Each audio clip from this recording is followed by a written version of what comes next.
Hello dear, आपका इस video के अंदर बहुत बहुत वेलकम है। इस वीडियो के अंदर हम करने वाले हैं भाई quick revision points permutation and combination के। ठीक है, तो क्विक रिवीजन पॉइंट क्या होते हैं एक बार मैं ये बता देता हूँ, ये किस पर्पज़ के लिए होते हैं। Quick revision points are good for redesigning the notes. जब आप एक बार अपने लेक्चर देख लेते हो, क्लासेस देख लेते हो, उस वक्त आपने नोट्स बनाए होंगे, नहीं बनाए हैं तो आपको बनाने चाहिए। फिर उसके बाद जब आप क्विक रिवीजन पॉइंट देखोगे तो आप अपने नोट्स को रीडिज़ाइन कर सकते हो। अगर आपको ये लग रहा है कि यार ये चीज़ मेरे को नोट्स में ऐड करनी चाहिए थी, मैं आपको QRP करवाऊंगा, तो आप अपने नोट्स को रीस्ट्रक्चर कर सकते हैं, कुछ चीज़ें ऐड कर सकते हैं। एक तो इस काम में मदद करेंगे, और दूसरा मेनली मैं ये सोचकर ये वीडियो बनाता हूँ कि जब बच्चे ने एक चैप्टर देख लिया है, एक तो वो इसको उसके तुरंत बाद देख सकता है एक बार सम अप करने के लिए, और उसके बाद अगर कभी भी उसको उस टॉपिक को देखे हुए टाइम हो गया है और वो उस टॉपिक को एक बार जल्दी जल्दी उसकी सारी चीज़ों को टच करना चाह रहा है, रिफ्रेश करना चाह रहा है, तो वो इस वीडियो को देख लेगा और अपनी स्पीड पर देख लेगा। तेज़ कर लेगा, मंदा कर लेगा, जैसे भी उसको करना है, मंदा तो क्या ही करेगा। ठीक है, तो touching concepts near exam with maximum results to time ratio, minimum time में मैक्सिमम रिजल्ट्स, ये चीज़ आपको दे देगी। एग्जाम के पास एक ऐसी चीज़ हो जाएगी जो मिनिमम टाइम में आपको बढ़िया तरीके से टच करवा देगी कंसेप्ट्स को। बिकॉज आपने मेरे से ही क्लासेस ली हैं, तो उन्हीं कंसेप्ट्स को दोबारा जब मैं टच करवाऊंगा तो आपको जल्दी आप रिलेट करोगे कम टाइम में ही, और जल्दी वो आपको याद होंगे। उसी स्ट्रक्चर में मैं आपको करवाऊंगा। ठीक है भाई। अब कई बार बच्चे ये सोचते हैं, मैं ये बोलता हूँ कि भाई आपको 3 बार, आपको कम से कम 3 बार वीडियोस और PDFs को करना चाहिए। तो उनको लगता है कि क्यों ना मैं एक बार कोर्स देख लूँ और 3 बार क्विक रिवीजन पॉइंट्स को कर दूँ। ये उसका रिप्लेसमेंट नहीं है। कोर्स की वीडियोस और जो मैं प्रैक्टिस शीट्स देता हूँ, जो PDF आपको मिलती हैं, वो तो एटलीस्ट आपको 3 बार करनी ही चाहिए अगर आप सीरियस हैं जॉब लेने के लिए। अगर आप मेहनत करने के लिए खुश नहीं हैं, तो और बतेरे बंदे हैं जो मेहनत करने के लिए खुश हैं और ये कॉम्पिटिटिव एग्जाम है, तो वो आपसे आगे निकल जाएंगे। ठीक है, पढ़ाया आपको इस तरीके से जा रहा है कि ये बोरिंग ना हो, काम इंटरेस्टिंग रहे, तो मेहनत करने में आपको पीछे नहीं हटना भाई। मैं मेहनत करने में पीछे नहीं हटूंगा आप लोगों के लिए, आपको भी अपने लिए मेहनत करनी है, पीछे नहीं हटना। ठीक है, तो हम स्टार्ट करते हैं भाई परमुटेशन एंड कॉम्बिनेशन। इन चीज़ों को ध्यान में रखते हुए कि आप पहले टॉपिक को देख चुके हैं और कंसेप्ट्स को दोबारा से रीटच करने के लिए इस वीडियो को यूज़ कर रहे हैं। सबसे पहले हमने किया था rule of addition and multiplication. Rule of addition and multiplication क्या होता है? मान लो इफ़ एन इवेंट, इंग्लिश में लिखा है, हिंदी में मैं बता दूंगा। If an event A can be done in M ways, एक काम है A, उस काम को करने के M तरीके हैं, काम A को करने के M तरीके हैं, और एक दूसरा काम है B, काम B को करने के N तरीके हैं। इन अलग से काम A को M अलग अलग तरीकों में किया जा सकता है। सर ये कैसा काम है? मान लो आपके सामने 5 शर्ट हो, आपकी शर्ट 5 हो, तो मैं बोलूँ इनमें से कोई भी एक शर्ट पहनो, तो कोई भी एक शर्ट पहनने के कितने तरीके हैं? तो 5 अलग अलग शर्ट हैं, तो आपके पास 5 तरीके हैं, पहली पहनूँ, दूसरी पहनूँ, तीसरी पहनूँ, ऐसे। ठीक है, तो ऐसे ही किसी काम को करने के M तरीके हैं, किसी दूसरे काम को करने के N तरीके हैं। तो अगर मैं बोलूँ इन दोनों में से कोई भी एक काम करना है, या तो A या B, ठीक है, exactly one of the events A and B, अगर इन दोनों में से कोई भी एक काम करना हो तो उसके M+N वेज हो जाएंगे, M+N वेज। ठीक है, अगर मैं आपको बोलूं कि आप काम A को M तरीकों में कर सकते हो, काम B को करने के N तरीके हैं, तो इन दोनों, अगर ये दोनों काम करने हैं, काम A and B, both the events A and B together can be done in given order in M×N ways. ठीक है, तो आपने क्या है, इन वर्ड्स पर नहीं जाना कि एंड हो तो गुणा कर देंगे, और हुआ तो जोड़ देंगे, इस सेंस पर जाना है। लैंग्वेज को ट्विस्ट किया जा सकता है। ठीक है भाई, अब इसी को एक एग्जाम्पल के थ्रू रिवाइज कर लेते हैं। जैसा कि पहले ही हमने देखा था, ये आप हो और ये मान लो आपको बच्चा हो गया है, आपका सिलेक्शन हो गया है, शादी हो गई है, उसके बाद एक चटोरा बच्चा आपने पैदा कर दिया है, इसकी जीभ देखो, मतलब है, तो ये अपने पापा को बोलता है कि भैया, आपको बोलता है, पापा मम्मी जो भी है, कि मुझे तो चॉकलेट खानी, मुझे तो कुछ खाना है, दुकान पर लेकर चलो। ये दुकान पर गए, तो दुकान वाले के पास 4 तो चॉकलेट थी और 3 टॉफ़ी थी। तो इसने बोला कि मुझे दिलाओ, ये सारी दिला दो। बच्चा तो यही बोलेगा, लेकिन पापा बोल रहे हैं कि बेटा आज रुपए नहीं है, या तो तुम चॉकलेट ले लो या तुम टॉफी ले लो। तो इसने क्या बोला है कि कोई एक काम कर लो, या तो चॉकलेट लेने का काम या टॉफी लेने का। तो चॉकलेट कितने तरीकों में ले सकता है बच्चा? इसने बोला कोई भी एक चॉकलेट या कोई भी एक टॉफी। कोई भी एक चॉकलेट छांटने के कितने तरीके हैं? 4। कोई भी एक टॉफी छांटने के कितने तरीके हैं? 3। तो टोटल 7 तरीके हैं बच्चे के पास कोई भी एक खाने का सामान लेने के, अगर उसको उसका फादर बोलता है या तो चॉकलेट ले लो या टॉफी ले लो। ठीक है भाई, क्लियर है? तो यानी कि अगर फादर बोलता है कि भैया या तो ये काम कर ले या ये काम कर ले, तो और के लिए क्या आएगा? प्लस 4 + 3। ठीक है, तो आपने इसको रटना नहीं है, इस सेंस को पकड़ना है कि अगर और की सेंस हो तो प्लस। नेक्स्ट, अब मान लो एक दिन पापा जो है वो ये फुटबॉल इसके हाथ में है, तो ये मैच जीत गया तो बहुत ज़्यादा खुश है। तो इसने बेटे को बोला कि बेटा एक चॉकलेट भी ले ले, तू टॉफ़ी भी ले ले, कोई दिक्कत नहीं है। तो चॉकलेट लेने के कितने तरीके हैं? 4 तरीके हैं। कोई भी एक चॉकलेट चूज़ की जा सकती है। टॉफ़ी को कोई भी एक टॉफ़ी चूज़ करने के 3 तरीके, तो टोटल 12 तरीके हो जाएंगे बच्चे के पास। कैसे? मैं रिवाइज करवा देता हूँ। 4 चॉकलेट हैं तो C1, C2, C3, C4, और 3 टॉफ़ी हैं T1, T2 और T3। अगर बच्चा पहली चॉकलेट को चूज़ करेगा तो वो पहली टॉफ़ी चूज़ कर सकता है। हो सकता है ना ये जोड़ा बने, पहली चॉकलेट का और पहली टॉफ़ी का। हो सकता है पहली चॉकलेट के साथ वो दूसरी टॉफ़ी चूज़ कर ले, या फिर पहली चॉकलेट के साथ वो तीसरी टॉफ़ी चूज़ कर ले। तो पहली चॉकलेट चूज़ करके उसके बाद भी उसके पास 3 अलग अलग चॉइस है, या तो पहली चॉकलेट पहली टॉफ़ी, पहली चॉकलेट दूसरी टॉफ़ी, पहली चॉकलेट तीसरी टॉफ़ी। इसी तरीके से हो सकता है ना कि वो दूसरी चॉकलेट चूज़ कर ले और उसके साथ पहली टॉफ़ी, या फिर उसके साथ दूसरी टॉफ़ी, या फिर उसके साथ तीसरी टॉफ़ी। ठीक है, तीसरी चॉकलेट के साथ हो सकता है पहली टॉफ़ी चूज़ कर ले, या फिर दूसरी कर ले, या फिर तीसरी कर ले। ठीक है, तो हर चॉकलेट के साथ 3 चॉइस, अगली चॉकलेट के साथ 3 चॉइस, अगली चॉकलेट के साथ 3 चॉइस। तो ऐसी ऐसी 4 चॉकलेट हैं, हर एक के साथ 3 चॉइस, तो 4 × 12। ये इसके पीछे की अंडरस्टैंडिंग है।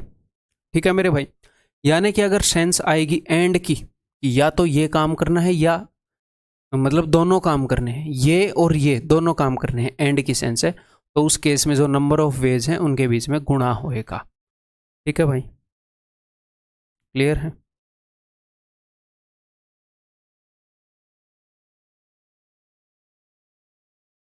नेक्स्ट, मैं एक आधे सवाल भी लेकर आया हूँ इस टॉपिक के अंदर। मेरे को सवाल ऐड करने थोड़े से बढ़िया लगे, बढ़िया से रिवीजन हो जाएगा। There are 4 roads from city A to city B. City A से लेकर सिटी बी तक 4 रोड हैं। 5 roads from city B to city C. City B से सिटी सी तक जाने में 5 रोड हैं, तो ए से बी जाने में 4 रोड हैं भाई। ये ए से बी जाने के लिए 4 चॉइसेस हैं। इन 4 रोड से ए से बी जा सकता है बंदा, और बी से सी जाने के लिए 5 रोड हैं।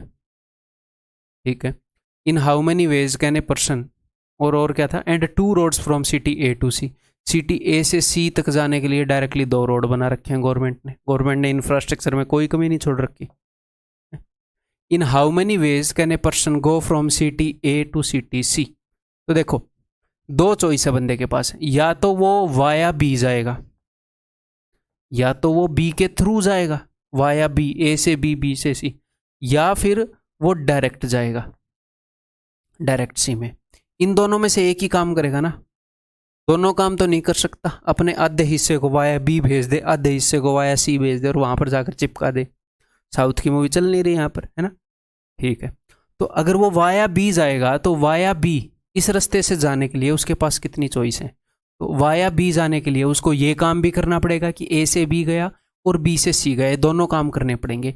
ए से बी जाने के काम को कर सकता है 4 तरीकों में, बी से सी जाने के काम को कर सकता है 5 तरीकों में।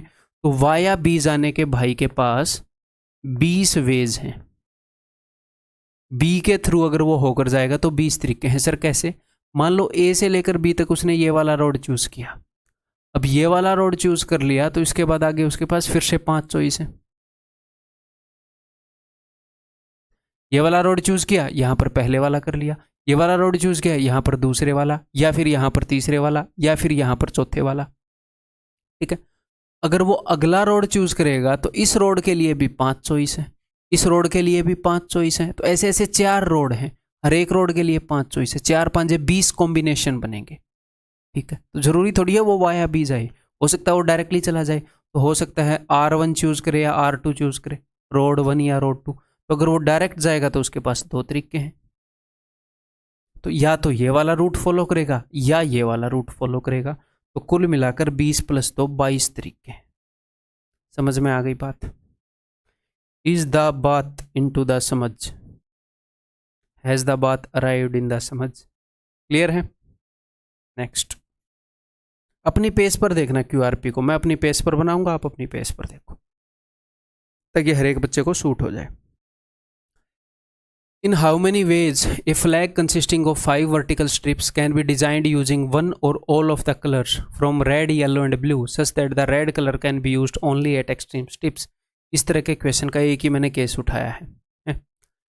इसने क्या बोला है? सच दैट कि red colour can be used only at the extreme strip. तो जो रेड कलर है उसको ये यूज करेगा सिर्फ और सिर्फ एक्सट्रीम स्ट्रिप्स पर। ठीक है, तो इसने क्या करना है? 5 वर्टिकल स्ट्रिप हैं ये, इनको इसने रंगना है, पेंटर है ये 3 तरह के रंग लेकर आया है भाई साहब।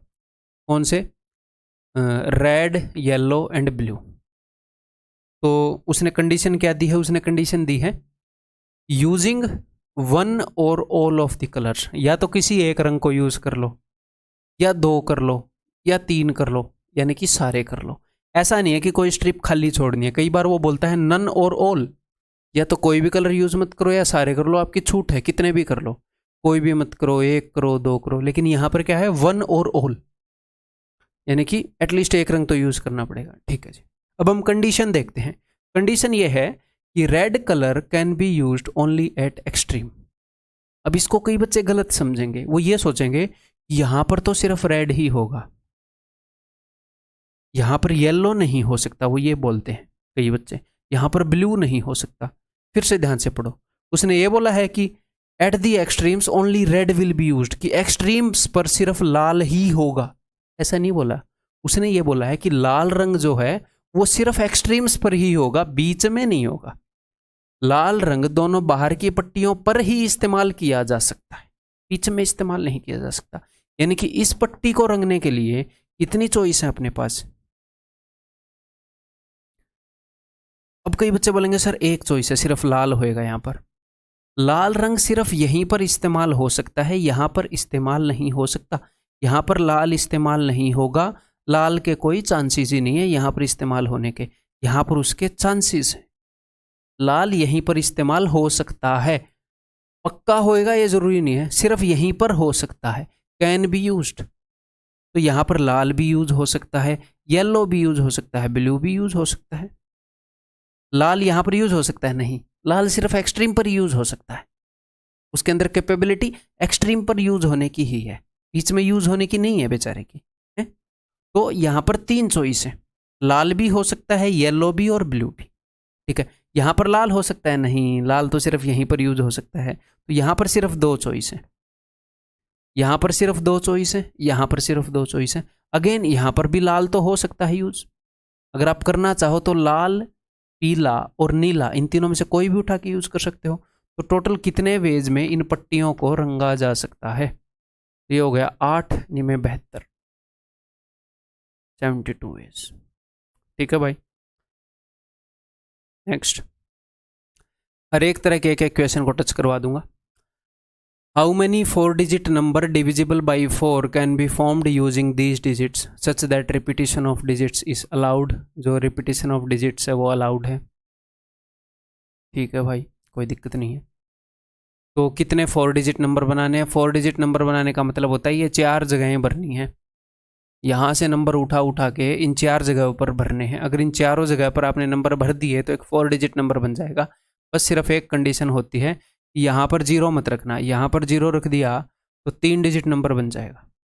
ठीक है, और दूसरी कंडीशन एग्जामिनर देता है। दूसरी कंडीशन उसने क्या दी है?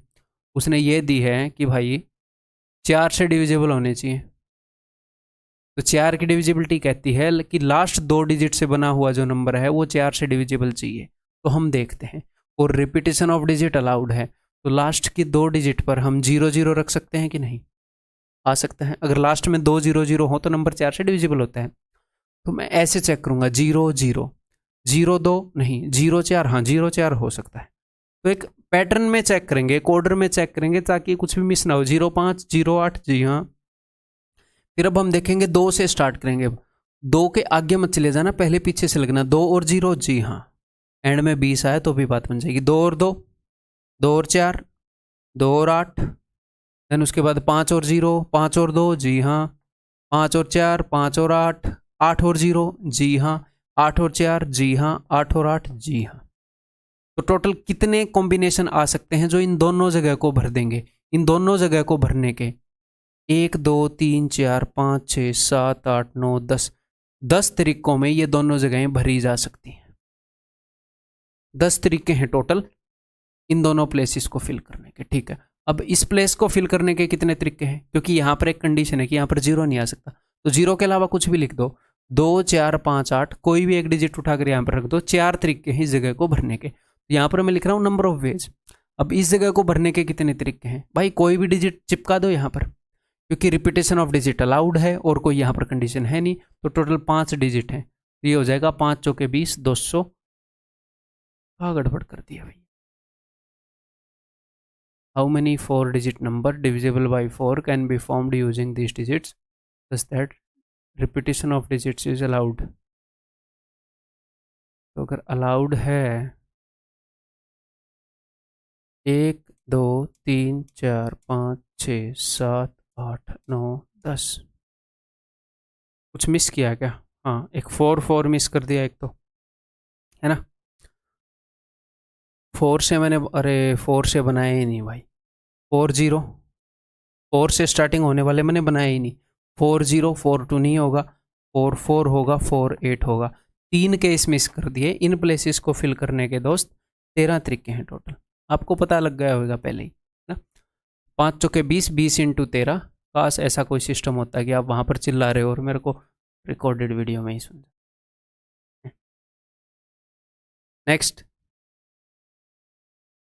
How many 4 digit number divisible by 4 can be formed using digits 0 2 4 5 8। Same digit है, सब कुछ सेम है, बस एक ही चीज़ बदली है, repetition of digit is not allowed. इस केस को भी मैं QRP के अंदर कवर करना चाह रहा था, दोनों तरह के केस को। यहाँ पर रिपीटेशन अलाउड है, यहाँ पर रिपीटेशन अलाउड नहीं है। तो इसके कारण एक प्रॉब्लम होती है। क्या प्रॉब्लम होती है? एक तो नंबर 1, ये वाले केस कट जाएंगे, 0 0 वाला, 4 4 वाला और 8 8 वाला, ठीक है, कोई दिक्कत नहीं है। एक और प्रॉब्लम होती है, जब रिपीटेशन अलाउड ना हो और एक डिजिट के ऊपर 2 कंडीशन लगी हो। कैसे? 0 के ऊपर लगी है, यहाँ पर तो 0 आ नहीं सकता और यहाँ पर कुछ केसेस में 0 को आना पड़ेगा, जैसे 0 4 0 8। तो हमें 2 अलग अलग केस बनाने पड़ते हैं, ठीक है, करें। तो बिकॉज हमें 4 डिजिट नंबर बनाना है भाई, ओके, यहाँ पर 0 आना नहीं चाहिए, ओके। तो इन 2 प्लेसेस को फिल करने के लिए क्या क्या कॉम्बिनेशन हो सकते हैं? 0 0 हो सकता है, नहीं, मैंने बताया रिपीटेशन अलाउड नहीं है तो ये कटेगा। तो चलिए 0 4 मैं डायरेक्टली लिख रहा हूँ अब, 0 4 0 8, फिर 2 से लिखेंगे 2 0 2 4 2 8, ठीक है। फिर 4 से लिखेंगे 4 0 4 4 नहीं लिखेंगे, 4 8, 5 0 है ही नहीं, 5 2 लिखेंगे, 5 8 है नहीं, 8 0 8 4 और 8 8 नहीं लिखेंगे, रिपीटेशन अलाउड नहीं है। तो अब देखो, डिटेल में बताऊंगा मैं आपको, भले ही QRP हो। अब अगर आप ये लिख दोगे कि 1 2 3 4 5 6 7 8 9 10, टोटल 10 तरीकों में इन दोनों जगह को भरा जा सकता है, ठीक है। अब इस जगह को भरने के लिए कितने तरीके हैं? अब आपको डाउट आएगा, क्यों? टोटल 10 तरीकों में इस जगह को भरा जा सकता है, तो इस जगह को भरने के लिए कुछ कभी कभी तो हो सकता है यहाँ पर 24 आया हो, यानी कि ऐसा नंबर आया हो कि यहाँ पर 0 यूज ही नहीं हुआ। तो यहाँ पर एक तो 0 नहीं आएगा और ऊपर से 2 और 4 2 डिजिट और नहीं आएंगे, क्योंकि रिपीटेशन अलाउड नहीं है ना भाई। अगर 2 यहाँ पर यूज हो गया, 4 यहाँ पर यूज हो गया, तो यहाँ पर नहीं हो सकता। तो यहाँ पर एक तो 0 यूज नहीं हो सकता, एक जो 2 डिजिट यहाँ पर यूज हुए हैं वो नहीं हो सकते, तो टोटल 3 डिजिट यहाँ पर नहीं आ सकते। अपने पास टोटल कितने डिजिट है? 5, 5 में से 3 गए, सिर्फ 2 चॉइस होंगी इस जगह को भरने की।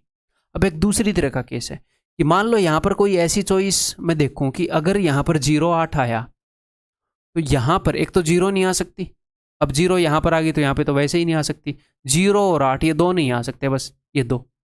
एक तो यहाँ पर 0 नहीं आ सकती, एक 8 नहीं आ सकता। तो इस जगह को भरने के 5 में से 2 गए, 3 तरीके होंगे। मैं और डिटेल में बताता हूँ। देखो यहाँ पर 0 आ नहीं सकती, और एक तो ऑलरेडी एक कंडीशन थी कि 0 आ नहीं सकती, और दूसरा यहाँ से 2 डिजिट कटने थे, ये 2 डिजिट यहाँ पर नहीं आ सकते। तो यहाँ पर 0 नहीं आ सकती, ये कंडीशन तो थी, और यहाँ पर भी एक 0 वाला डिजिट आ गया, यानी कि 2 जगह पर एक ही चीज़ रिपीट हो गई। ओवरऑल 2 डिजिट यहाँ पर नहीं आएंगे, यही 2 डिजिट की ही मनाही हो पाई। तो कुल मिलाकर ओवरऑल आप सिर्फ इतना समझ लो कि अगर आखिरी के 2 डिजिट में 0 यूज नहीं हो रही तो यहाँ पर नंबर ऑफ डिजिट जो आएंगे वो अलग है, अगर 0 यूज हो रही है तो जो नंबर ऑफ डिजिट आएंगे वो अलग है। आपने ये चीज़ रटनी नहीं है, सिर्फ इतना समझ लो कि अगर रिपीटिशन ऑफ डिजिट अलाउड नहीं है और कोई एक चीज़ 2 जगह कंडीशंस में इन्वॉल्व हो तो केसेस बनते हैं। सर केसेस कैसे बनाते हैं? ये किया करो, उस चीज़ को यहाँ पर इन्वॉल्व कर लो एक बार मत करो। सिंपल, बिल्कुल सिंपल है। जब एक चीज़ 2 जगह इन्वॉल्व हो और रिपीटिशन अलाउड ना हो तो आप ऐसे मान लो कि एंड की 2 जगह पर 0 आ रही है और एंड की 2 जगह पर 0 नहीं आ रही, ये केसेस बना लो।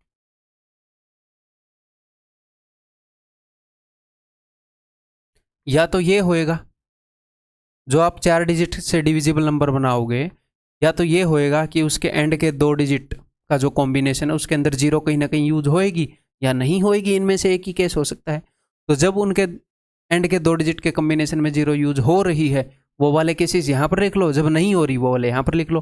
तो जब एंड के 2 डिजिट में 0 आ रही है तो वो वाले केसेस गिनो जरा, 1 2 3 4 5। तो 5 तरीकों में मैं इन दोनों जगह को भर सकता हूं जब एंड में कहीं ना कहीं 0 यूज हो रही है। ठीक है, अब एंड में 0 यूज हुई है, आप बोलोगे जी हाँ। तो देखो यहाँ पर क्या क्या नहीं आ सकता, एक तो जो 0 यूज हुई है वो नहीं आ सकती, और एक और डिजिट जो यूज हुआ है वो नहीं आ सकता। तो टोटल यहाँ पर 2 डिजिट ही नहीं आ सकती। अब ये मत बोलना ये वाली 0 भी नहीं आ सकती। अरे दोस्त, यहाँ पर 0 की मनाही थी, ऑलरेडी यहाँ पर आपने 0 यूज कर ली, यहाँ पर 0 और एक और नंबर है वो नहीं आ सकते। बस दोनों कंडीशन सेटिस्फाई हो गई ना, 0 भी नहीं आया और यहाँ पर जो दोनों डिजिट यूज हुए वो भी नहीं आया। तो 5 में से 2 डिजिट के ऊपर रोक लग गई, टोटल 5, इस 5 को मैं देखना 5 में से 2 डिजिट के ऊपर रोक लग गई, तो यहाँ पर सिर्फ और सिर्फ 3 डिजिट आ सकते हैं। अब 1 2 3 जगहें भर चुकी हैं, 3 अलग अलग डिजिट हम यूज कर चुके हैं क्योंकि रिपीटिशन अलाउड नहीं, अलग अलग यूज होंगे। तो 5 में से 3 गए, 2 डिजिट बच गए जो हम यहाँ पर भर सकते हैं। तो 5 दूनी 10 30, तो 30 ऐसे नंबर बन सकते हैं जिनके एंड के 2 डिजिट्स में कहीं ना कहीं 0 आई है और वो 4 से डिविजिबल है। अब ऐसे नंबर जिनमें यहाँ पर 0 नहीं आई है तो वो भी 5 ही केस मिलेंगे, क्योंकि टोटल 10 थे ना, 10 में 5 के 5, अब गिन लो 1 2 3 4 5। ठीक है जी। अब यहाँ पर 2 डिजिट यूज हुए हैं, अब यहाँ पर एक तो 0 नहीं आ सकती और एक ये भी नहीं आ सकता, ये भी नहीं आ सकता। तो टोटल यहाँ पर 3 डिजिट को मनाही लग गई, एक 0 को और यहाँ पर जो 2 डिजिट है। तो 5 टोटल डिजिट थे, 3 यहाँ पर आ नहीं सकते तो बेचारे 2 आ सकते हैं। ठीक है, अब कितनी जगहें भर दी हमने, एक तो ये एक ये एक ये, 3 जगहें भर दी। तो 5 में से 3 डिजिट यूज हो गए तो बाकी के 2 बच गए। तो 5 दूनी 10 दूनी 20, तो टोटल 20 ऐसे ऐसे वर्ड बनेंगे। तो टोटल 30 ऐसे बन जाएंगे, 20 ऐसे बन जाएंगे। तो 30 + 20 या इस सेंस या तो ऐसे बनेंगे या ऐसे, तो जोड़ देंगे, अदरवाइज कंफ्यूज नहीं होना इसकी वजह से। 30 और 20 50 ऐसे अंक बनाए जा सकते हैं।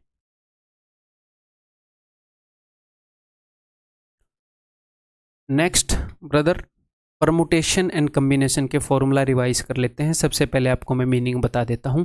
कॉम्बिनेशन का मीनिंग है कि भैया सिलेक्शन, छांटना। ठीक है, n में से r ऑब्जेक्ट्स सिलेक्ट करने के तरीके, कितने हो सकते हैं, कितने तरीकों में, in how many ways can we select r objects from n objects, वो होते हैं NCR, यानी कि n factorial divided by n minus r factorial divided by r factorial. हम रिवाइज कर रहे हैं सिर्फ। परमुटेशन का मतलब होता है सिलेक्शन छांटना, किसी चीज को छांटना भी पड़ेगा। इसका कॉम्बिनेशन का मतलब होता है संचय, इसका मतलब होता है क्रमचय, सिलेक्शन एंड अरेंजमेंट।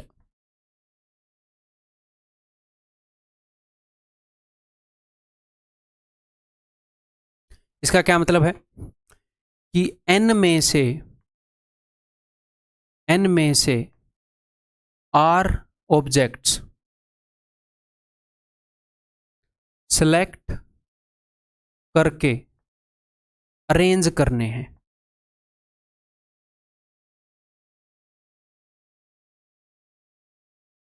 अरेंज करने के तरीके लिख लेते हैं। अरेंज करने के कितने तरीके हो सकते हैं? इन हाउ मेनी वेज। अगर आपके पास n चेयर्स हैं, अगर मान लो आपके पास 10 चेयर्स हैं, उन पर आपने 3 बंदे बैठाने हैं और आप ये देख रहे हो, तो आप 2 काम करोगे। पहले तो कौन सी 3 चेयर हैं वो छाटोगे कि इन 3 चेयर पर बिठाऊंगा, और फिर किस ऑर्डर में बैठाओगे। ठीक है, तो ये वाला आएगा। तो इसके कितने तरीके होंगे? इसके तरीके होंगे n p r n factorial बटे में n माइनस आर फैक्टोरियल। ठीक है, मैं आपको सिंपली बता देता हूं कि अगर हमने 10 में से 10 बंदों में से 3 person, in how many veg, हम 10 में से 3 पर्सन को छांट कर उनको फर्स्ट सेकंड थर्ड अवार्ड दे सकते हैं। फर्स्ट सेकंड थर्ड अवार्ड दे सकते हैं। तो आप बोलोगे 10p3। क्यों? क्योंकि फर्स्ट अवार्ड किसको मिलेगा, सेकंड किसको मिलेगा, थर्ड किसको मिलेगा, ये भी हमने देखना है। पहले तो हम 3 बंदे छाटेंगे 10 में से, फिर ये देखेंगे कि यार फर्स्ट किसको दूं, सेकंड किसको दूं। तो जब ऑर्डर मैटर करे, अगर आप कोई काम कर रहे हो, एग्जामिनर आपको कोई काम करने के लिए बोल दे कि ये वाला काम करना है, और ऑर्डर मैटर कर रहा है, ऑर्डर का मतलब होता है अरेंजमेंट, यानी कि उसमें अरेंजमेंट भी मैटर कर रही है। 10 में से 3 बंदों को अगर मैंने सिंपली एक 500 रुपए की स्कॉलरशिप देनी है, 500 रुपए की स्कॉलरशिप, तो तीनों बंदों को 500 रुपए मिलने हैं। ठीक, तो कोई ऑर्डर मैटर करता है? 10 बंदे हैं, उसमें से 3 बंदों को छाटकर 500 रुपए की स्कॉलरशिप देनी है, तो 10 में से 3 बंदे पहले तो छाटूंगा। अब ये तो नहीं देखूंगा इसको ये वाला नोट दूं या ये वाला नोट दूं, ऐसा तो कुछ नहीं। तीनों को 500 मिल रहे हैं, मान लो मैंने चेक ही देना है, नोट भी छोड़ो। ठीक है, तो यूपीआई करानी है। तो अगर ऑर्डर मैटर करे, ऐसा काम बोल रहा है, तो पी यूज होगा, परमुटेशन। अगर ऑर्डर मैटर ना करे, ऐसा काम है कि यार सिर्फ सिलेक्शन होना है, यहाँ पर तो सिर्फ ये मैटर करता है कि कौन से 3 बंदे छांटे, तो सी यूज होगा। क्लियर है? तो ये चीज रिवाइज हो गई, कब पी यूज होगा, कब सी यूज होगा। ओके जी, next. The number of permutation of n different objects taken r at a time. तो मैंने वही बताया कि कितनी परमुटेशन हो सकती हैं। परमुटेशन का मतलब है कि चीज़ों को सिलेक्ट करके अरेंज करना है, कि n अलग अलग ऑब्जेक्ट हैं, उनमें से r हमने छांटने हैं। n ऑब्जेक्ट्स में से r छाटोगे और उनको अरेंज करोगे, तो that is equal to 0 is less than equal to r is less than equal to n। इसका मतलब क्या है कि मान लो आपको 10 ऑब्जेक्ट में से 3 छांटने हैं, तो जितने ऑब्जेक्ट भी आपको छांटने हैं वो एक तो 10 से कम होगा। आप ये नहीं बोल सकते कि 10 में से 11 ऑब्जेक्ट छांटो, है नहीं कह सकते, यहीं से थप्पड़ पड़ेगा। और 0 ऑब्जेक्ट आप छांट सकते हो, कि 10 में से 0 ऑब्जेक्ट छांटने कितने तरीके हैं। 10 टॉफियां रखी है, मैं आपको बोल रहा हूँ चुपचाप यहाँ से 0 टॉफियां उठा लो, तो आप क्या करोगे? आप एक भी नहीं उठाओगे। आपके पास एक ही तरीका है कि बिना टॉफी के रहोगे, वो भी एक तरीका है बिना टॉफी के रहने का। ठीक है, and the objects do not repeat इस NPR। ऑब्जेक्ट जब रिपीट करते हैं, तो अगर k ऑब्जेक्ट रिपीट करेंगे तो नीचे k फैक्टोरियल आ जाएगा। k ऑब्जेक्ट अगर सेम तरह के हैं तो वो हम आगे करेंगे। ठीक है, दैट इज NPR, यही मैंने आपको बताया अभी। Okay, n objects can be arranged in a row in n factorial. अगर n ऑब्जेक्ट्स को एक रो में अरेंज करोगे तो n फैक्टोरियल वेज में ये काम किया जा सकता है। अगर 5 लोगों को एक पंक्ति में बिठाओगे, एक कतार में, एक रो में बिठाओगे, तो 5 फैक्टोरियल वेज यानी कि 120 वेज में वो बैठेंगे।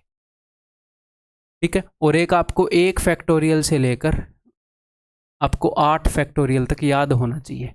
वैसे 1 फैक्टोरियल 1 होता है, 0 फैक्टोरियल भी 1 होता है। ठीक है भाई। n objects out of which r are identical. n ऐसे ऑब्जेक्ट जिनमें से r ऑब्जेक्ट आइडेंटिकल हैं, सेम है, can be arranged in a row in n factorial by r factorial ways. ये कंसेप्ट आपका यूज होता है उन क्वेश्चंस के अंदर कि भाई मान लो मैं आपको ये बोलूँ कि एप्पल वर्ड के लेटर्स को आप कितने वेज में अरेंज कर सकते हो, तो 1 2 3 4 5, भाई 5 चीज़ें हैं, इनको एक रो में अरेंज करना है तो 5 फैक्टोरियल वे में अरेंज होंगी, लेकिन 2 ऑब्जेक्ट रिपीट हो रहे हैं तो नीचे 2 फैक्टोरियल। तो ये वही कंसेप्ट है, जितने भी ऑब्जेक्ट रिपीट होंगे तो उतना ही फैक्टोरियल नीचे आएगा। Okay, n objects can be arranged in a circle in n-1 factorial veg. एक रो में अगर आप अरेंज करना चाह रहे हो n ऑब्जेक्ट्स को तो n फैक्टोरियल वेज में होंगे, एक सर्कल में अरेंज करना चाह रहे हो तो n-1 फैक्टोरियल वेज में होंगे।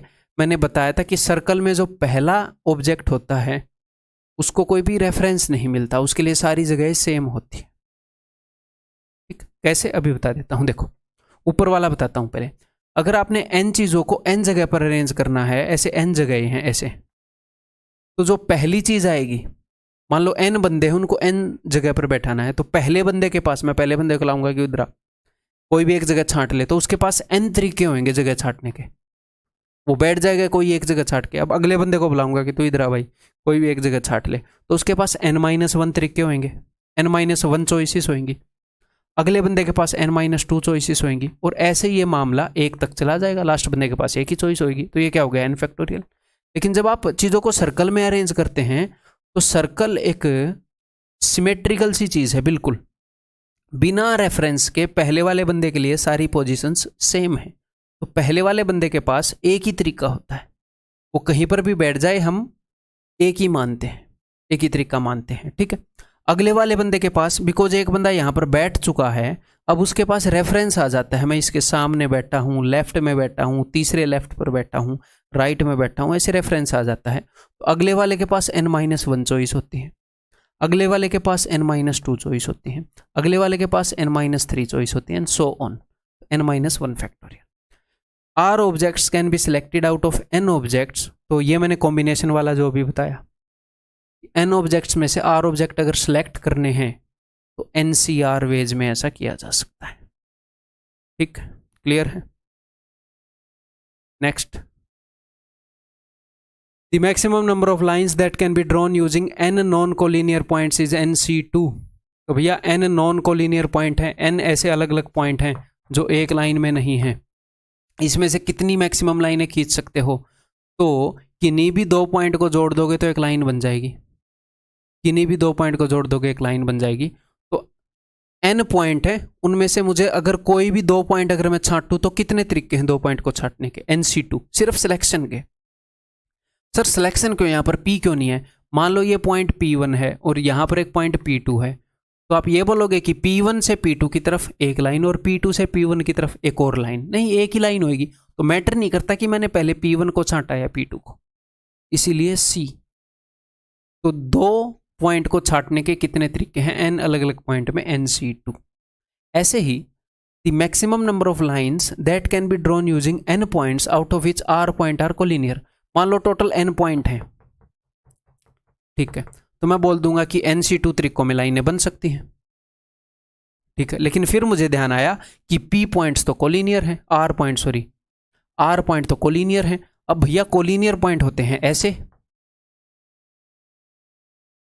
इन 2 पॉइंट को छाटोगे तो भी यही लाइन, इन दोनों पॉइंट को छाटोगे तो भी यही लाइन, इन दोनों पॉइंट को छाटोगे तो भी यही लाइन। तो मैंने बोला कि इन R पॉइंट्स में से 2 पॉइंट को कितने तरीके में मैं छांट सकता हूं, उसको मैं घटा देता हूं।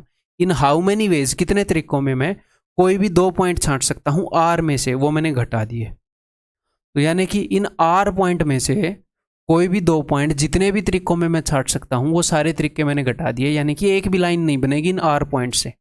लेकिन इन R पॉइंट से एक लाइन तो बनी रही है ना, एटलीस्ट एक लाइन तो बन रही है, मैंने तो सारी घटा दी, तो वो एक जोड़नी पड़ेगी, ये एक जोड़ रखा है।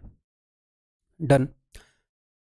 The maximum number of triangles that can be formed using n non collinear points. n non collinear point है, क्यों नॉन कोलिनियर क्यों बोल रहा है? अगर ये कोलिनियर हो गई यानी कि समरेखीय हो गई, एक ही लाइन के ऊपर हो गई अगर ये, तो ट्रायंगल बनेगी ही नहीं। ठीक है, तो n नॉन कोलिनियर पॉइंट है, n पॉइंट है ऐसे ऐसे। तो एक ट्रायंगल बनाने के लिए क्या करना पड़ेगा, कोई भी 3 पॉइंट छांट लो ऐसे, एक ट्रायंगल बन जाती है।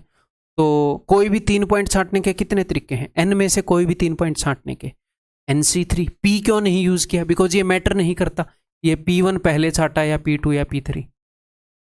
ऐसे नहीं बोलोगे ना कि आप ऐसे तो थोड़ी बोलते हो कि ABC अलग ट्रायंगल है, BAC अलग ट्रायंगल है, सेमी ट्रायंगल है, ठीक। तो order of selection doesn't matter, NC3। कोई भी 3 पॉइंट को मैं कितने तरीके में छांट सकता हूं, उतनी नंबर ऑफ ट्रायंगल बनेगी। The maximum number of triangle that can be formed using n points, Hindi में डायरेक्टली बता देता हूं कि n पॉइंट हैं, उनमें से r पॉइंट कोलिनियर हैं। तो सबसे पहले तो मैंने कोलिनियर वाली चीज को देखा ही नहीं, मैंने बोला कि अच्छा n पॉइंट है, किन्हीं भी 3 पॉइंट को कितने तरीके में छांट सकते हैं हम, NC3। मैंने बोला इतनी ट्रायंगल बनेगी। फिर आपने मुझे याद दिलाया कि सर r पॉइंट तो कोलिनियर है, यानी कि इसमें से r पॉइंट ऐसे हैं तो एक ही लाइन पर है। तो मैंने बोला यार इन पॉइंट से तो कोई ट्रायंगल बनेगी ही नहीं, फॉर्मूले के अंदर तो ये ट्रायंगल इंक्लूड हो गई। तो इन r पॉइंट में से कोई भी 3 पॉइंट कितने तरीकों में छाटे जा सकते हैं, वो तरीके भी इंक्लूड हो गए। तो r पॉइंट में से 3 पॉइंट RC3 तरीकों में छाटे जा सकते हैं। ये मैं घटा दूंगा। अब आप बोलोगे सर +1 करो, नहीं, अगर कोलिनियर पॉइंट होते हैं तो एक लाइन तो बन जाती है बट एक ट्रायंगल नहीं बन पाती। तो जब लाइन बन रही थी तो मैंने +1 कर दिया, ट्रायंगल में हम नहीं करेंगे, ठीक है भाई। ये चैप्टर ही ऐसा है कि इसके QRP को डिटेल में बताना जरूरी है।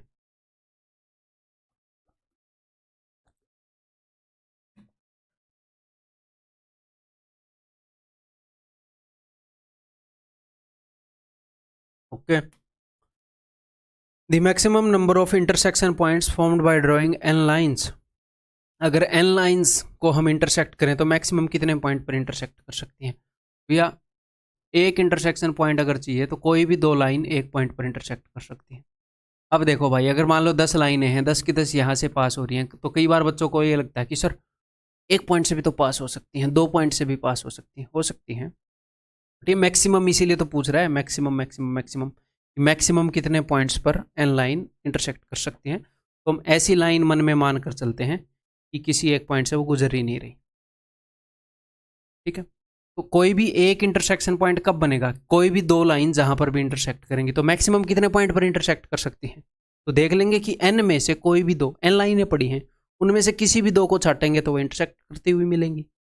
अब ये मत बोलना कि सर ये पैरेलल हो सकती हैं, दोस्त फिर से मैक्सिमम वर्ड लिखा हुआ है, मैक्सिमम कितनी जगह इंटरसेक्ट कर सकती हैं, उसको पैरेलल नहीं होंगी।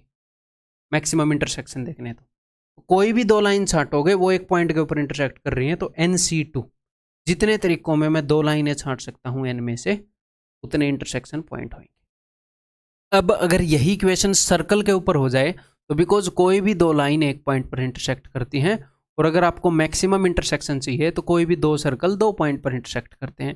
करने को तो 2 सर्कल एक पॉइंट पर भी इंटरसेक्ट कर सकते हैं ऐसे, और हो सकता है 0 पॉइंट पर भी इंटरसेक्ट कर जाएं, लेकिन मुझे चाहिए भैया n सर्कल मैक्सिमम कितनी जगह इंटरसेक्ट कर सकते हैं। कोई भी 2 सर्कल मैक्सिमम 2 पॉइंट पर इंटरसेक्ट कर सकते हैं, तो किन्हीं भी 2 सर्कल को कितने तरीके में मैं छांट सकता हूं, n में से NC2 और इनटू 2, क्योंकि हर एक जो 2 सर्कल मैंने छांटे हैं वो हर एक जोड़ा 2 पॉइंट पर इंटरसेक्ट कर रहा है, ऐसे हर एक जोड़ा, ठीक। नेक्स्ट नेक्स्ट भाई 5 बॉयज एंड 5 गर्ल्स। तो ये रिवीजन हो रहा है एक केस का। मान लो 5 लड़के और 5 लड़कियां हमें अरेंज करनी है, ठीक है, एक रो के अंदर अरेंज करनी है। पहले रो का रिवीजन करवा दूंगा, फिर सर्कल का, ठीक है। Such that all the girls are together, ताकि सारी लड़कियां इकट्ठी हैं। तो मैंने क्या बोला था कि किसी भी एक चीज़ को अगर इकट्ठा करना है तो उस चीज़ को एक यूनिट मान लो उसको एक बोरी में बंद कर दिया हमने, एक बोरे में। गर्ल्स को मैं अलग होने ही नहीं दूंगा, मैं बोलूँगा तुम्हें एक यूनाइट होकर रहना है, ऐसे बोरे में बांध दिया, और बॉयज ऐसे फ्री है, ठीक। व्हाट एन आयरनी, समाज की रियलिटी निकलाई है, देख लो क्वेश्चन में।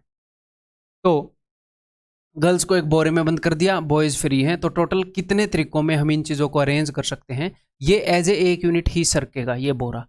कितनी चीज़ें हैं, 1 2 3 4 5 और ये पूरा बोरा 6।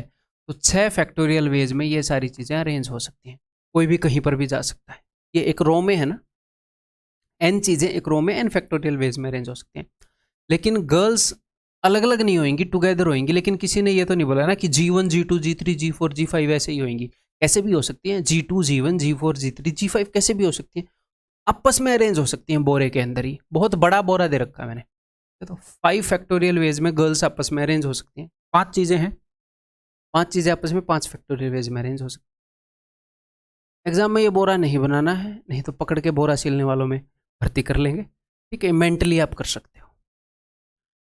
No two boys are together, कि कोई भी 2 बॉयज इकट्ठे ना हो। तो अगर उसने बोला कोई भी 2 बॉयज इकट्ठे ना हो, तो पहले गर्ल्स को बिठा दो, G1 G2 G3 G4, ladies first. ठीक है, पहले गर्ल्स को बिठा दिया। 5 लड़कियां 5 फैक्टोरियल वेज में बैठ सकती हैं एक रो में। ठीक है, अब हमने बॉयज को बोला है कि बेटा सिर्फ इन्हीं जगह पर बैठोगे तुम, क्योंकि तुम करते हो शरारत, बीच में ही ऐसे बैठोगे। ठीक है, तो टोटल कितनी जगह है, 1 2 3 4 5 6, तो 6 जगह पर 5 बंदे बिठाने हैं, अरेंज करने हैं 6p5। ठीक, clear. Next, all the girls and boys sit alternate. Next question है कि all the girls and boys sit alternate. तो कई बार बच्चे ये मानते हैं कि ये दोनों सेम हैं, बल्कि ये दोनों सेम नहीं है। क्यों? देखो, अगर ऑल्टरनेट बैठना है तो इसका मतलब ये है, ध्यान से देखिएगा, ऊपर वाली स्टेटमेंट का मतलब है कि no two boys are together, कि कोई भी 2 लड़के इकट्ठे नहीं होने चाहिए। यहां पर है कि गर्ल्स और बॉयज ऑल्टरनेट हो, मतलब कि गर्ल बॉय, कोई भी 2 गर्ल भी इकट्ठी नहीं होनी चाहिए। यहां पर सेम कंडीशन दोनों के ऊपर लग गई। ठीक है, तो पहले मैंने गर्ल्स को बिठाया, G1 G2 G3 G4, किसी भी एक को बिठा लो इसमें। अगर इसने बोला दोनों ऑल्टरनेट बैठेंगे, गर्ल्स को बैठा दिया, 5 फैक्टोरियल वेज में गर्ल्स बैठ गई।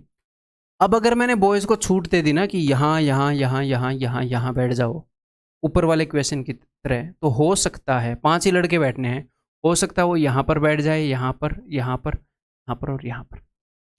यहाँ पर ना बैठे कोई भी, तो 2 लड़कियां तो इकट्ठी हो गई, होनी नहीं चाहिए। इसीलिए मैं क्या करूँगा, पहले मैं ये बोलूँगा कि इस जगह पर कोई नहीं बैठेगा भाई, इस जगह पर कोई नहीं बैठेगा। मैं उनको सिर्फ ये 5 चॉइस दूंगा, 1 2 3 4 5। तो बताओ ऑल्टरनेट है कि नहीं? अब बोलोगे जी हाँ। तो 5 लड़कियां मैंने 5 फैक्टोरियल वे में बैठा दी, हाँ जी, और बाकी 5 जगह बैठ गई, 5 जगह बच गई, इन पर 5 लड़के 5 फैक्टोरियल वेज में बैठ जाएंगे। या तो ये काम होएगा, या फिर क्या होएगा, या फिर मैं इस जगह को ब्लॉक कर दूंगा, यहां पर बैठने दूंगा। मेरे पास 2 चॉइस है, या तो इस जगह को ब्लॉक कर दूं, बात बन जाएगी, या इस जगह को ब्लॉक कर दूं। तो मैं इस जगह को ब्लॉक कर रहा था, तो इतने तरीके हैं। अब अगर मैं इस जगह को ब्लॉक कर रहा हूं, तो पहले मैंने 5 लड़कियां बैठाई थी 5 फैक्टोरियल वेज में, और बाकी की 5 जगहों पर बंदे बैठ जाएंगे 5 फैक्टोरियल वेज में, तो ये उत्तर हो जाएगा। ठीक है, 5 फैक्टोरियल का स्क्वायर जो है 2 बार, 2 इंटू 5 फैक्टोरियल स्क्वायर, 2 इंटू 5 है। मान लो ये जो चीज़ है ये x है, x प्लस x, तो 2x हो जाएगा ना भाई। All the girls don't sit together, सारी लड़कियां इकट्ठी ना बैठे। तो सारी लड़कियां इकट्ठे ना बैठे, इसका मतलब पता है क्या है? सारी लड़कियां इकट्ठी ना बैठे, 5 की 5, हो सकता है 4 बैठ जाएं, कोई दिक्कत नहीं है, 3 बैठ जाएं, कोई दिक्कत नहीं है, 3 एक जगह बैठ जाएं, 2 अलग अलग इकट्ठी बैठ जाएं, कोई दिक्कत नहीं है। सारी इकट्ठी ना बैठे, 3 एक जगह बैठ जाएं, एक एक जगह बैठ जाए, एक एक जगह बैठ जाए, कोई दिक्कत नहीं है। 2 एक जगह बैठ जाए, 2 एक जगह बैठ जाए, एक एक जगह बैठ जाए, कोई दिक्कत नहीं है। बस सारी इकट्ठी ना बैठे, तो बहुत सारे केस हो गए। 5 इकट्ठी ना बैठे हैं, बट 4 बैठ जाएं, 3 बैठ जाएं, 2 बैठ जाएं, अलग अलग ग्रुप बना लें। तो जब भी ऐसे मल्टीपल केस होंगे, इसने बोला सारी इकट्ठी ना बैठे बस, उसके अलावा 4 इकट्ठी बैठ जाए, मुझे कोई दिक्कत नहीं है। जब ऐसे मल्टीपल केस हो, तो आप क्या कर सकते हो, जो आपसे पूछा है ना उसका एग्जैक्टली दूसरे वाला पोर्शन आप निकाल पाते हो। एक तो आप टोटल निकाल पाते हो कि टोटल कितनी अरेंजमेंट्स हैं, और उसको बोलते हैं इसका कॉम्प्लीमेंट, जो आपको चाहिए उसका कॉम्प्लीमेंट। यानी कि ये टोटल चीज़ है, इसके 2 टुकड़े हैं, आपको ये वाला चाहिए तो आप ये वाला निकाल सकते हो। ठीक है, ये आप निकाल सकते हो। तो मैं टोटल में से इसको घटा दूंगा, ये मैं नहीं निकाल सकता, इसका दूसरा, इसका ऑपोजिट भी नहीं बोलेंगे, उसको ऑपोजिट ठीक वर्ड नहीं है इसलिए मैं नहीं बोल रहा, इसका कॉम्प्लीमेंट। इसके अलावा जो भी केसेस हैं, इसके अलावा क्या केसेस हैं, उसने बोला है सारी लड़कियां इकट्ठी ना हो। एक दूसरा केस है कि सारी लड़कियां इकट्ठी हों, 2 ही हो सकते हैं केस, या तो सारी लड़कियां इकट्ठी होंगी या सारी इकट्ठी नहीं होंगी, या वो टूटे हुई होंगी भी, कोई कहीं पर कोई कहीं पर। तो मैं क्या कर सकता हूं, total arrangement minus all the girls together.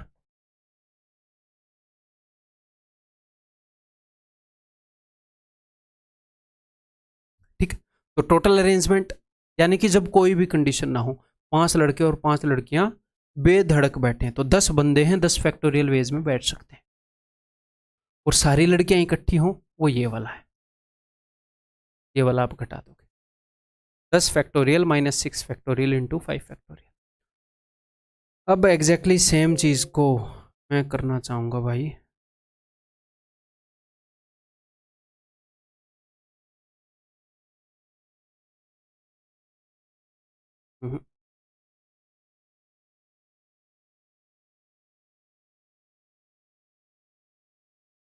पिछले वाला मैंने डिस्कस किया था कि ये एक लाइन में बैठे, लाइन में या फिर रो में। अब मैं डिस्कस करूंगा सेम केस जब ये सर्कल में बैठे। ठीक है, सर्कल और रो में क्या फ़र्क होता है? इस सर्कल में पहली चीज़ जो बैठती है उसके पास कोई रेफरेंस नहीं होता है, तो n चीज़ें एक सर्कल में बैठती हैं तो n फैक्टोरियल वेज में बैठती हैं। ठीक है, तो 5 boys and 5 girls such that all the girls are together, ताकि सारी गर्ल्स टुगेदर हैं।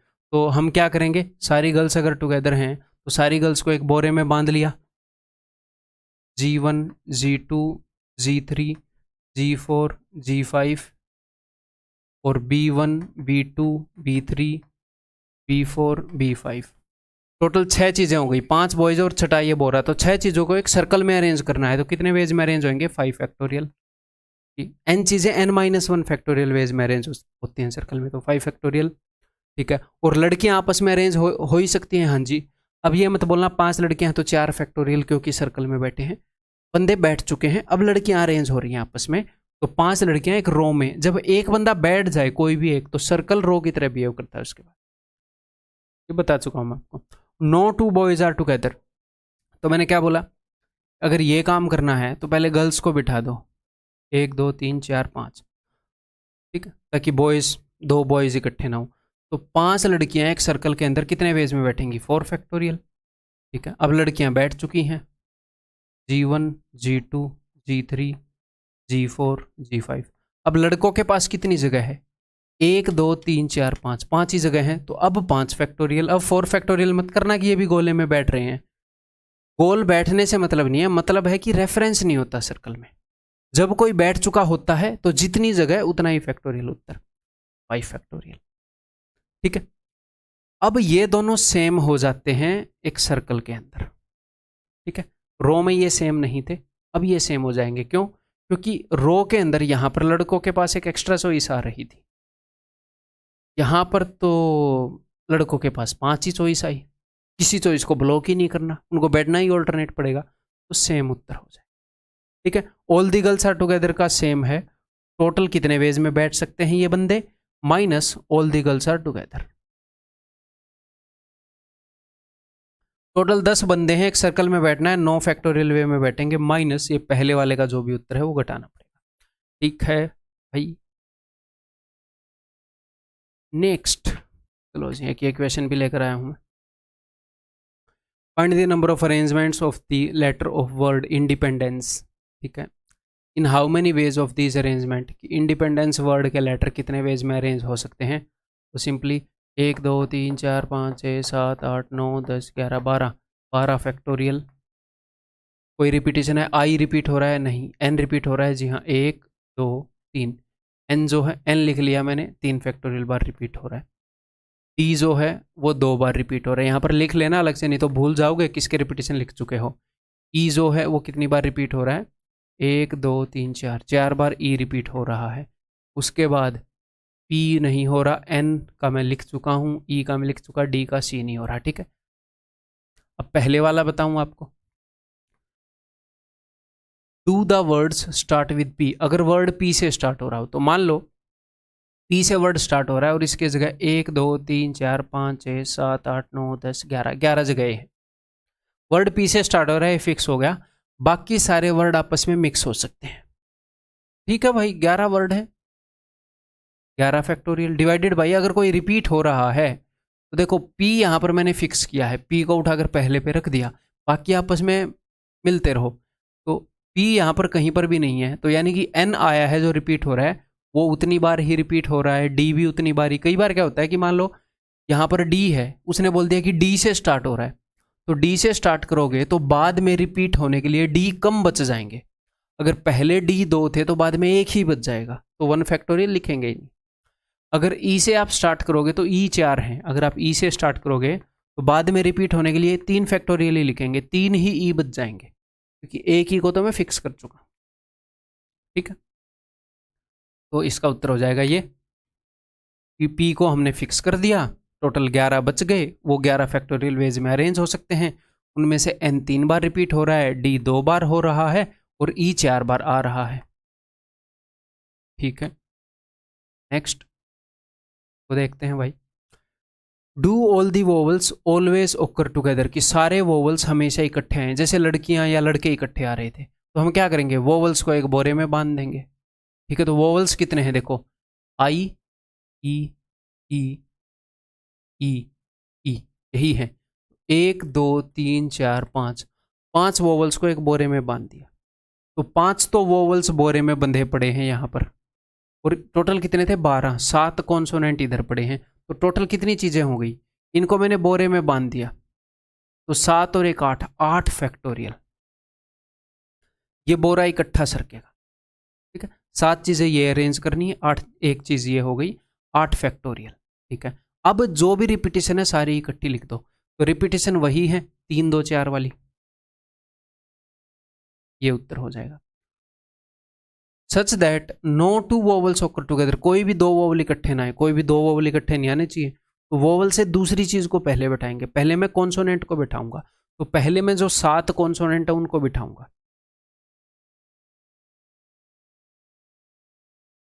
मैं लिखना नहीं चाह रहा, समझ गए, 7 कॉन्सोनेंट को बिठा दिया, लिख देता हूं चलो।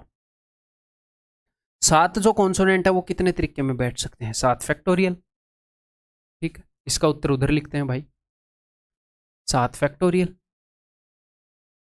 ओके, इनमें कुछ रिपीट हो रहा है, या तो सारी रिपीटेशन बाद में कर लेना, कोई दिक्कत नहीं है, बाद में 300 4, या फिर आप ये देख लो कि 7 वोवल कितने, 7 कॉन्सोनेंट कितने वेज में अरेंज हो सकते हैं, 7 फैक्टोरियल बटे में कोई अगर रिपीट हो रहा हो, तो कॉन्सोनेंट में एन और डी, एन रिपीट हो रहा है 3 बार, डी रिपीट हो रहा है 2 बार। ठीक है, अब जो वोवल्स हैं वो कितनी जगह बैठ सकते हैं, कोई भी 2 वोवल इकट्ठे नहीं आने चाहिए, तो मैंने ये जगह दी उसको कि भाई ऐसे ऐसे बैठोगे तुम, तो 1 2 3 4 5 6 7 8, 8 जगह में से कितनी जगह पर अरेंज करना है, 5 जगह पर, 8p5, 8p5, 8 में से 5 जगह पर अरेंज करना है चीज़ों को।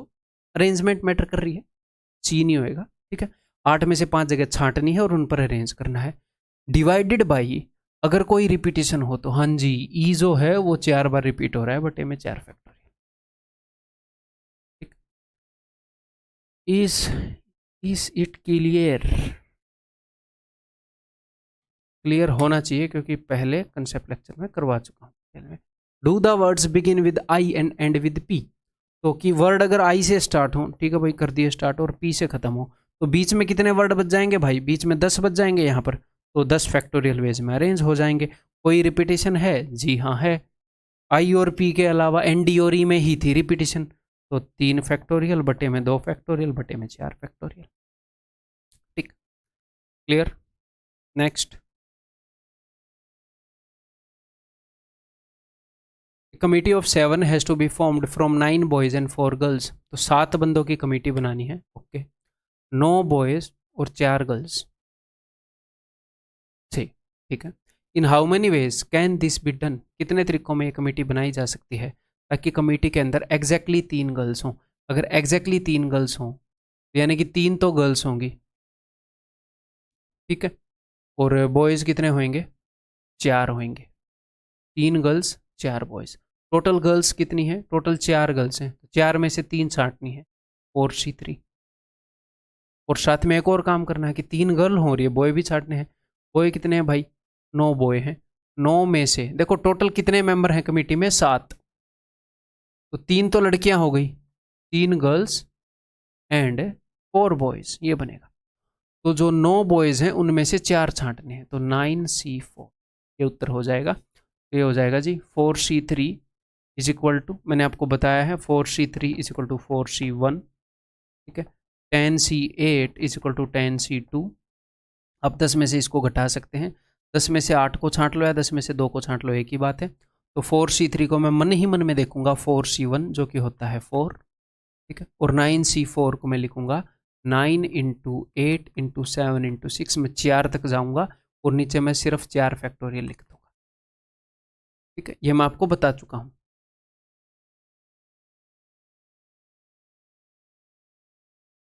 नेक्स्ट, अगर ये बंदा ये बोलता है कि एटलीस्ट 3 गर्ल्स, तो गर्ल्स जो हैं या तो 3 हो सकती हैं या 3 से ज़्यादा, न्यूनतम 3 लड़कियां, 3 भी हो सकती हैं 3 से ज़्यादा भी। तो देखो भाई, गर्ल्स या तो 3 सेलेक्ट होंगी, तो 4 में से 3 गर्ल्स सेलेक्ट हो गई, बाकी के बॉयज सेलेक्ट हो जाएंगे।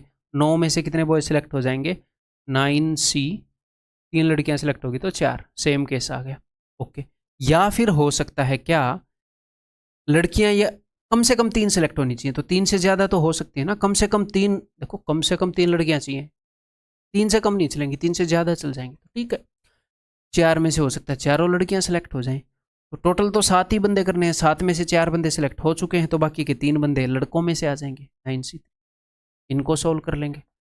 तो या तो ऊपर वाला केस होगा या नीचे वाला, या तो कमेटी बनाने के लिए 3 लड़कियां 4 लड़के चाहिए, ये 4 लड़कियां 3 लड़के। अब 5 लड़कियां हो नहीं सकती क्योंकि 4 में से 5 आप छाट नहीं सकते, ठीक। तो 4C3 is equal to 4, 9C4 is equal to जो भी आएगा इसको सोल्व आप खुद ही कर लेंगे ना, ये रिवीजन के लिए है, ये उस चीज़ के लिए नहीं है। नेक्स्ट, ये आप ये सारे क्वेश्चन वहाँ पर करवा रखे हैं कोर्स में, वहाँ पर देख लोगे। नेक्स्ट इसने बोला कि एट मोस्ट 3 गर्ल्स, कि मैक्सिमम 3 लड़कियाँ हो, 3 से ज़्यादा ना हो, तो 3 से ही स्टार्ट करेंगे हम, गर्ल्स बॉयज़, कि भैया 3 लड़कियाँ छांट ली गई, बाकी हो गए अपने लड़के 9C4। 3 से कम लड़कियाँ चल सकती हैं, यानी कि 4C2। अगर लड़कियाँ 2 होगी तो लड़के कितने हो जाएंगे, 5। अगर लड़कियाँ 1 हो गई 4C1, तो लड़के कितने हो जाएंगे, 6। और लड़कियां 0 भी हो सकती हैं 4C0, तो लड़के 7 के साथ लड़के लेने पड़ेंगे। अधिकतम 3 लड़कियां, 3 से कम हो सकती हैं लड़कियां, उससे कम, उससे ज़्यादा नहीं। तो लड़कियां 3 होंगे, लड़के 4, लड़कियां 2, लड़के 5, लड़कियां 1, लड़के 6, लड़कियां 0, लड़के 7। इन सब के जो भी रिजल्ट आएंगे आप उनको तोड़ देंगे।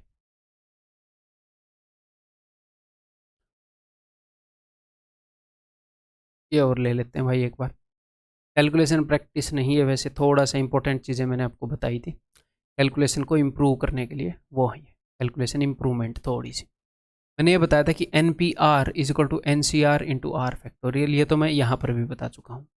जो परमुटेशन होता है ये होता है सिलेक्शन एंड अरेंजमेंट, और C का मतलब होता है सिलेक्शन, तो देखो सिलेक्शन एंड अरेंजमेंट, वही तरीका हुआ ना। NCR का मतलब N में से R चीज़ें सेलेक्ट कर ली, और R चीज़ों को एक रो में कितने वेज में अरेंज कर सकते हो, R फैक्टोरियल में। सिलेक्शन एंड अरेंजमेंट को मिला दो, NPR आ जाएगा, ठीक है, क्लियर है, ये चीज़ आप याद रख सकते हो। Next, NCR is equal to NCN minus R, ये मैं आपको बता चुका हूँ कि 10C2 is equal to 10C8, अगर इन दोनों का सम 10 है तो सेम रहेगा, कंसेप्ट लेक्चर में बता चुका हूँ, एक बार रिवाइज करवा रहा हूँ। N में से 0 चीज़ें छांटने का एक तरीका होता है, मैं आपको बोलूँ 10 टॉफियों में से 0 छांट लो, यानी कि एक भी मत छांटो, चुपचाप खड़े रहो, तो वो चुपचाप खड़ा होना भी एक तरीका है कि आपने एक भी टॉफी नहीं ली, है ना। तो 10 में से 0 चीज़ें छांटना एक तरीका, 10 में से 10 छांटना वो भी एक तरीका है कि सारी ही छांट ली। मैंने बोला ये 10 टॉफी हैं, तुमने इसमें से 10 छांटनी है, तो आप क्या बोलोगे, सारी छांट लोगे, और कोई वे ही नहीं है, एक ही वे है कि सारी ले लो। यहाँ पर एक ही वे है कि एक भी मतलब, तो NC0 is equal to NCN is equal to 1, इसको आप फॉर्मूले से भी कर सकते हो वैसे, n फैक्टोरियल बटे में n-0 का फैक्टोरियल बटे में 0 फैक्टोरियल। अब n-0 तो n हो जाएगा, n फैक्टोरियल से n फैक्टोरियल कट गया, 0 फैक्टोरियल 1 होता है, 1 ही आ जाएगा, देखो, ठीक है। Next, NC1 is equal to n, 10 में से कोई एक टॉफी छांटने के लिए बोलूँ, ये चीज़ें मैं आपको रटवा नहीं रहा, आपकी अंडरस्टैंडिंग बिल्ड कर रहा हूँ। मैं बोलूँ ये 10 टॉफियाँ पड़ी हैं, इसमें से एक छांट लो, तो 10 ही तरीके हैं ना, कोई भी एक छांट लो, तो NC1 is equal to n। अब NP0, अब मान लो 10 चीज़ें हैं, मैं बोलूँ कि ये 10 कुर्सियाँ हैं, इनमें से 0 कुर्सियाँ अरेंज कर दो, इसका मतलब क्या है, एक ही तरीका है कि कुछ भी अरेंज मत करो। तो NP0 is equal to 1, NP1 is equal to n। ठीक है, n में से कोई भी एक चीज छांट कर अरेंज करना, तो 10 चीजें हैं उसमें से एक चीज छांटनी है तो 10 वेज होंगे। अब एक चीज को अरेंज तो कर नहीं पाओगे, दो चीजें होती तो फिर भी 2 फैक्टोरियल में अरेंज कर देते दो चीजों को। तो NP1 is equal to n, NPn-1 is equal to, अब देखो NPn क्या होता है कि 10 में से 10 चीजें छांट के अरेंज करना, या फिर मैंने आपको क्या बताया है फॉर्मूला सॉल्व करने के लिए कि अगर 10p2 है तो 2 टर्म्स तक जाओ, खत्म। 10c2 में मैंने क्या बताया है कि 2 है तो 2 टर्म्स तक जाओ, और c है इसलिए नीचे 2 फैक्टोरियल रख दो। अगर 10c3 है तो 3 टर्म्स तक जाओ, और नीचे मतलब c वाला केस है तो नीचे 3 फैक्टोरियल यानी कि 3 × 2 × 1। अगर 10p3 है तो 3 टर्म्स तक जाओ। ठीक है, ऐसे ही अगर NPn है तो आप क्या करोगे, n टर्म्स तक जाओगे तो n × n-1 × n-2, n terms तक जाओगे तो × 1 तक चले जाओगे आप भाई, 1 से लेकर n तक n टर्म्स बनते हैं। ऐसे ही n-1 टर्म तक जाओगे तो एक टर्म कम तक जाना है, यानी कि यहाँ 2 तक जाओगे। तो आप या तो ऐसे कर लो 5 × 4 × 3 × 2 × 1, या ऐसे कर लो 5 × 4 × 3 × 2, बात तो एक ही है ना, × 1 करने से तो कुछ बदलेगा नहीं यहाँ पर। तो NPn is equal to NPn-1, समझ गए, that is equal to n factorial.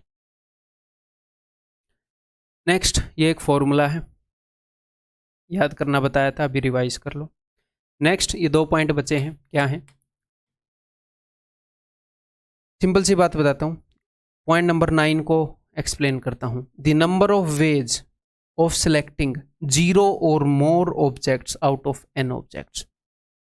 कितने तरीकों में n ऑब्जेक्ट्स में से 0 या 0 से अधिक छांटे जा सकते हैं। तो अगर आपके पास 10 ऑब्जेक्ट हैं, मैं बोलूँ इसमें से 0 या 0 से ज़्यादा ऑब्जेक्ट छांटने के कितने तरीके हैं। तो देखो, या तो 0 ऑब्जेक्ट छांट लो, या एक ऑब्जेक्ट छांट लो। 0 या 0 से अधिक, तो या तो आप 0 ऑब्जेक्ट छांटोगे उसके इतने तरीके, या एक ऑब्जेक्ट छांटोगे उसके इतने तरीके, या फिर 2 ऑब्जेक्ट छांटोगे, या फिर 3 ऑब्जेक्ट छांटोगे, ऐसे ही, या फिर 9 ऑब्जेक्ट छांटोगे, या फिर 10 ऑब्जेक्ट छांटोगे। इसका सम होता है 2⁻10। इन सब का सम होता है 2⁻10। सर ऐसा क्यों, बता देता हूँ। देखो, ये ऑब्जेक्ट 1 है, ये ऑब्जेक्ट 2 है, ये ऑब्जेक्ट 3 है, ये ऑब्जेक्ट 10 है।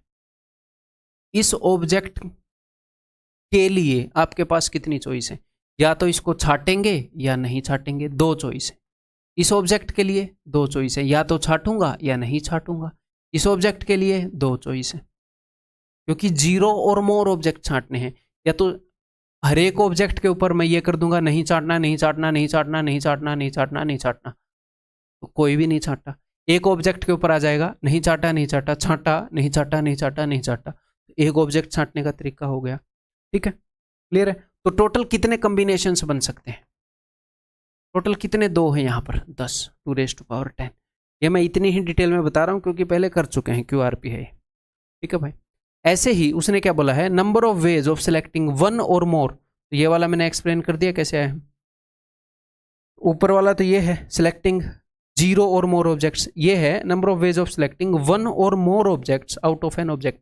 1 और मोर यानी कि कहानी यहां से स्टार्ट करनी है, यहां से इसकी वैल्यू पूछ रहा है, तो इसकी वैल्यू पूछ रहा है तो इसको उधर भेजना पड़ेगा, घटेगा ये। तो भैया इसकी वैल्यू होती है 1, NC0 इज इक्वल टू 1, तो 2⁻n-1 बन गया। ठीक, क्लियर। तो दोस्त दैट्स ऑल, अपने जो QRP हैं परमुटेशन एंड कम्बिनेशन के वो पूरे हुए। अपने चैप्टर के ऊपर मूव ऑन करो। उम्मीद है कि आपको अच्छे से समझ आ रहा होगा। QRP को जिस तरीके से बनाना चाहिए उसी तरीके से मैं बना रहा हूँ। अपने हिसाब से आप स्पीड को प्लस माइनस कर लें। अगर आपको ये लग रहा है कि मेरे को तो QRP नहीं समझ में आ रहे, इसका मतलब चैप्टर दोबारा से देखने का टाइम आ चुका है, तो दोबारा से देखो। ठीक है,